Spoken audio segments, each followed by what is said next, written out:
Hello, my fabulous and wonderful Scoobies. How are you all doing? I'm wearing a hat today because my hair looks like a bird took a shit on it and then made a nest. It's gross, I know. My altar's a mess right now. I've got all these little things going on, which everybody gets to see. So I wanted to talk to you today about an interesting topic that I thought one of you would ask me about. See, I'm getting ahead of you. That's right, this series is thinking about things that you're thinking about, that you've been asking yourself. How the f*** do I know if Morrigan is calling? Oh, motherfucker, you will know. We're gonna burn some incense. But in reality, you kind of will. You'll know. People have misconceptions of how they think that the Morrigan is calling them. I don't want to discount anybody's, we're going to burn some original 3 incense. I don't want to discount anybody's story, but this concept that she only comes to you as crows, or as a symbol of crows being around all the time, or ravens, or whatever it is, I don't want to say that's not true because that's how I know she's around, but it just sounds fictional when a lot of other people say it. It doesn't sound as special. I know you're probably thinking, well, it should sound special. It should, it's a common symbol. It's a common image of the Morrigan, of what people perceive the Morrigan to be. We're going to put some osha root on this coal. We're just conjuring spirits through the smoke. That's what we're doing. We're conjuring the devil. My friend won't play with the Ouija board. The Morrigan is... she is complex, okay? And it feels like people really just kind of boil it down and they're like, oh yeah, I saw like 20 crows and like, I just knew. And like, I don't want to say that that's not right, that that's not how the Morrigan comes to you, because for everybody who works with the Morrigan, it's different. Some people she comes to you in dreams. Some people she reaches out to you in cryptic, mysterious ways that you end up reaching out to say, okay, who is this? Like, what is it that you want? And then you find out it's the Morrigan. Some people... they do see crows, some people see snakes, some people see deer, some people see a lot of old ladies, very crone-looking ladies. People get messages in all kinds of ways. Sometimes if a person is thinking of leaving a particular type of relationship or job or just area that they're in and they really want to go from that area to another area, those people might see just this massive, dramatic, transformational change that almost seems to happen instantly overnight in order to make all of those things happen. Okay. The Morrigan to me is a complicated entity, and I don't understand how people can boil their relationship with her down in such simplistic ways when they're just like, oh yeah, she came to me and like there were like 20 crows on the road and I was like, oh my god, the Morrigan. I think some people have this, as I said earlier, misconception about her where they're like, oh, she's totally scary, and she's like, oh, new witches should never work with her, and any new witch that says they're working with her isn't working with her. I think people who have that mindset are really stupid.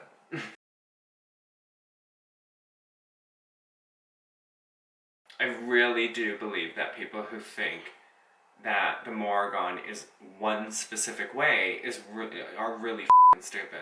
That's the same thing with Hecate. People will see Hecate as one way. And if you describe Hecate as another way, Hecate, like people who work with Hecate, people who have a relationship with Hecate will be like, no, that's not right. And people do that with the Morrigan. And I think where some of that flack gets in is that people, it seems like a lot of people's story of how they met the Morrigan or how they started working with the Morrigan is oddly suspicious to another person on YouTube. Like, oddly suspicious. And when I say suspicious, I mean suspiciously close. Almost identical. And then that's where this whole thing gets into trouble. But I can't discount anybody's story of how they met the Morrigan because, well, who's to say it didn't happen that way? For me, it was interesting. I was doing some magic on another witch. Well, this magic had happened prior to this particular event. I was working with Dentalian. Remember my Dentalian video? Yeah, I was doing that on a witch. I wanted something from this witch that I didn't realize until this day that I wouldn't actually want. No, until that day that I wouldn't actually want. But, we won't get into that. But what we will say is that I wanted something from this witch, so I was working with Dentalian. Now, I didn't think that the magic had worked, because the candle kept falling over, and this witch is like security level, yo. So I was like, well, this is a sign that it's not gonna work, but I'm gonna try. I'm gonna keep trying anyways. And Dentalian was like trying to tell me who I am. A couple of weeks later, started to get this pit in my stomach, this overwhelming desire to reach out to a different witch. All of these witches are all connected, but I got this really overwhelming desire to go on Facebook and reach out to this other witch and be like, guess what, I'm not dead. And I didn't. But I needed some backup because I could feel this pressure, this weight on me. So I needed a friend to come in and be like, yo, mother. That was one of the times that the Morrigan showed up, but she didn't stick around for very. I then started to get these signs and visions of her, and this is where the cliche of the pro comes in, because these were everywhere. And I was like, okay, this is a coincidence. Like, they're in the mountains, they're on my trail, they're like on the road in front of me, like I'm gonna hit them, get the away, they're on my car, like they're everywhere. And I'm like, okay, this is just, you know, these are just animals. Animals do weird things all the time. So then when I was having my crisis, my midlife crisis of, am I even a witch anymore, by the way? No. I decided that I would just watch witchy YouTube channels. Like, I was gonna be like, this business, I'm just gonna watch witchy YouTube channels. And when I was watching The Blue Witch, it was like one of the first time I discovered this lady, who I don't think likes me very much, but whatever. Kick me out of your Facebook group. All I said was I love The Blue Witch. Just totally gonna hold that against you for the rest of your life. Anyways, so I was watching her and I got this name repeating in my brain over and over and over again. Ashtroth, Ashtroth. We know the story. I've told it a million times. But I reached out to Ashtroth a few nights later, and immediately after that, chit-chatting and blah blah blah. And the reason I'd reached out to him is because the spirits had told me to, and then he had asked me why the you like reaching out, like what the fuck is wrong with you? And I was like, well, the spirits told me to, so like I don't know. So after we did our dance, our dance of what is it? Ice and fire, fire and ice. I'm Daenerys. Okay, like, you. So after we did our dance, the Morrigan showed up, and I was like, I am too tired from dealing with a demon. Okay, and so we had our conversation, and it took a while for us to develop a relationship. It really did. It's still developing. Like, okay, there are times that I go to one of my other friends who works at the Morrigan, and I'm like, I don't understand anything this bitch is saying. So we'll get on like a Facebook thingy, and we'll talk, and she'll like translate, okay? And I'm just like, thank you. Okay, thank you. I needed, so I couldn't go to her all the time and be like, excuse me, hi, can you drop everything in your life because I need you to translate. Like, I couldn't do that. That's mean. I would totally do that. But I decided not to do that. Right?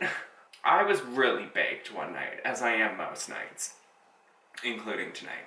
And I reached out for the tarot cards, thinking, hey, is this, like, and this will reach into another topic we'll get into later. You know, is this a way to communicate? Like, can you communicate with me through images? And we do the Celtic Cross. And it's not that you're reading the Celtic Cross with a particular question. I mean, there's times when I go to her with a question. But then there's times, and again, we'll get into this in another video. It's not that you're reading the Celtic Cross as like a question or whatever, knowing full well that you could. You could just ask her a question and read the cards and get the message from her. But it's that you're having a conversation with the Morrigan.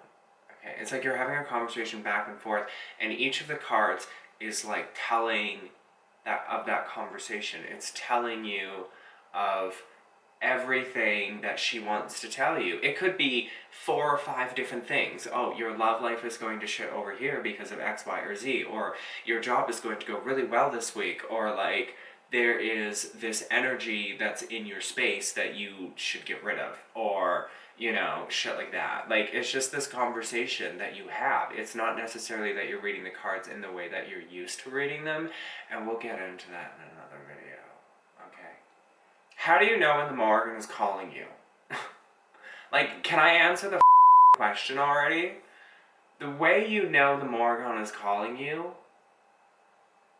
is you'll just know.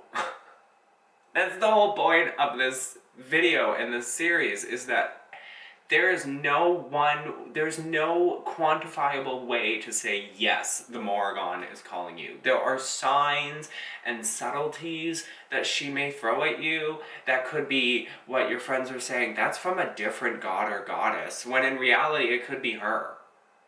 Okay? You have no idea unless she physically walks into your brain and is like, hi, I'm the Morrigan, I want to work with you. And there is a reason that she'll reach out to you. I may have said in the past that the Morrigan, you don't reach out to the Morrigan reaches out to you. I retract that statement, and I think it's false. I think that you can reach out to any god or goddess, because my own experience teaches me that you can. I think there's this mystery, and it just makes the Morrigan seem so much more darker and more powerful and more mysterious when people are like, oh, you can only be a daughter of the Morrigan, and you only the Morrigan can handpick you, and the Morrigan is so posh and beautiful, and no one can live up to the Morrigan. Like, it's so stupid, you know, like it really is. It's like an elitist attitude. She will test you, she'll put you through your tests and your trials and tribulations. She is really great for shadow work. She's fantastic, and that's where we do a lot of our work, okay? We do a lot of work, because I need a lot of work, okay? Don't tell me to go see one therapist, okay? There isn't enough therapists in the world to fix this. That's what the Morrigan is for, okay? And that's what we do a lot of our work for. So, how do you know? How do you know? You, sitting at home, City Lou, get the out of my classroom. How does, like, anybody else who works with, how did Joey Morris know? I'm sure she said it in a YouTube video. How does anybody and their mother's dog know if the Morrigan is calling you? You can't describe it because it's undescribable. It's like describing childbirth. You can describe your own experience of what giving birth to a child is like. We're talking vaginally here, okay? None of this slicey dicey bullshit y'all these days. We're talking pure push. No fucking drugs, okay? These aren't kidney stones, gentlemen. These are fucking watermelons coming out of a fucking tiny little pinprick hole that has stretched. And will never be the same. Childbirth only ruins your vagina in your life for 18 years. It's an 18-year-long prison sentence, okay? Okay. But they can describe what childbirth is like. Okay, they can describe the pain and all of that fun stuff and the joy and the happiness, yada yada yada. But you can't know what it's like until it happens to you. You can go looking for the Morrigan, you can talk to the Morrigan. She is intense. And she's not really for new witches. Only because it's not an elitist thing, it's not a warning, it's not something that's meant to be mysterious and hidden until you're a certain level, you know. It's because she's so intense. She's different for everybody, but she's very intense. You have to be careful of what you ask of her. If you ask of her, I hate my job, can you help me get a new one? Here's what could potentially happen. You lose your job. Out of the blue. Okay, you lose it out of the blue. And then you go through some really hard times. Like, you are just yelling and screaming and crying and begging and pleading. And you're hitting the pavement and you're trying to find a job and there isn't one and no one wants to hire you and you're having self-doubt and you cry yourself to sleep and you wonder what the hell is going on with yourself, and then all of a sudden, a job appears. But your finances are in shit and everything is in shit because during this entire time you've had to live off of your credit cards and you've dug yourself really deep into a grave, and then a solution appears. And then that solution starts eating your money, and then you don't really have any money, but you're saving a lot of money so that you can do things, but then things are happening, and things are stable. Figure the rest out on your own. That is the Morrigan for me. That is the best way to describe the Morrigan from my own personal experience. That is how I knew the Morrigan is a part of my life. I can't tell you how you'll know when the Morrigan is going to reach out to you. You're just going to know. Or if. You're never going to know if the Morrigan is going to work with you until you either reach out yourself out of curiosity, if you feel up to it. She is a very one-person goddess, okay? She isn't like sharing her vagina with other gods. She's not gonna let Hecate in there with her snake-like tongue. Just ain't gonna happen. She doesn't like to make room for others. But once you have her full, undivided attention, that's not saying that you can't work with others. I work with demons, okay? Like, let's get shit down. She likes to be the primary, though. But once you have her full, undivided attention, your entire world is going to change.